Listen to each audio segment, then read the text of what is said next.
प्रभारी महोदय एक बात मंच से ही मैं बताना चाहता हूँ, ये बताना चाहता हूँ कि मैं भी उसी कड़ी में हूँ। प्रमुखता से ऐसे हूँ कि अनूपपुर का मैं भी प्रभारी है, ये भी प्रभारी है, हेमंत भैया भी प्रभारी है। राहुल जी ने एक शब्द बोला था, राहुल जी ने कहा कि जिलाध्यक्ष ऐसा होना चाहिए कि जिससे कलेक्टर डरे।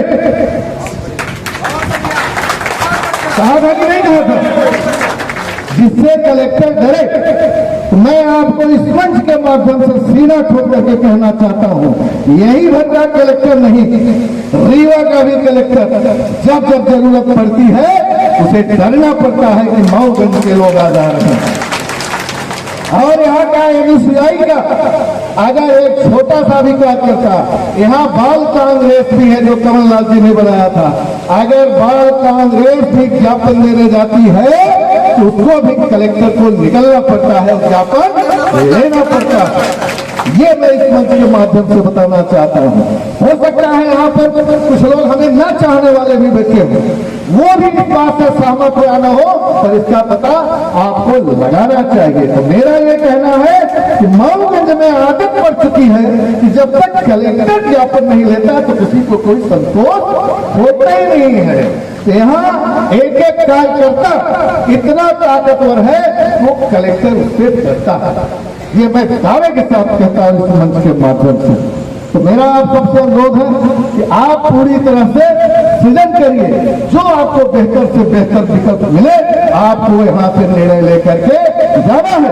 और सिर्फ मंच पर बैठ करके नहीं, मैं आपको ये कहता हूँ कि माऊगंज रीवा के बारे में आपको रीवा से गांव जाकर के पता लगाना है कि रीवा जिले में कांग्रेस की स्थिति क्या है, कैसे है। यहाँ एक समय था कांग्रेस चली गई थी तीसरे नंबर पर, तीसरे नंबर की कांग्रेस को लड़ करके हम लोग आज बराबर पर ले जाकर के खड़े हैं। और माऊगंज आज सबसे ज्यादा वोट देता है, जबकि ये बसपा की पहली सीट हुआ करती थी एक समय में, पहली सीट हुआ करती थी। लेकिन आज रीवा जिले की ये पहली सीट है, रीवा जिले की 8 सीटों की बात मैं कह रहा हूँ, पहली सीट है। सबसे ज्यादा वोट 42.5% माऊगंज। दुर्भाग्य है कि विधायक यहाँ के लोग नहीं बना पाए, छोटे मोटे धोखे होते हैं। आप 7 बार के विधायक हैं, 7 बार का आपके पास अनुभव है, कैसे कौन जीतता है, कैसे आता है, ये हमें बताने की जरूरत नहीं है। एक से बढ़कर एक अनुभवी लोग यहाँ बैठे हैं भैया, यहाँ एक से एक वक्ता भी है। ये तो मैं छोटा सा वक्ता हूँ, अभी नरेंद्र यादव भाषण देने लगेंगे, अभी मतलब यहाँ कोई है रघुवंश जी भाषण देने लगेंगे, 3 दिन देने वाले भाषण यहाँ है। यहाँ कोई आंदोलन 3 दिन में होता है, तो 3 दिन में मैं कहता बिना नमामत जब जल गए 3 दिन भी ये बोला जाता है।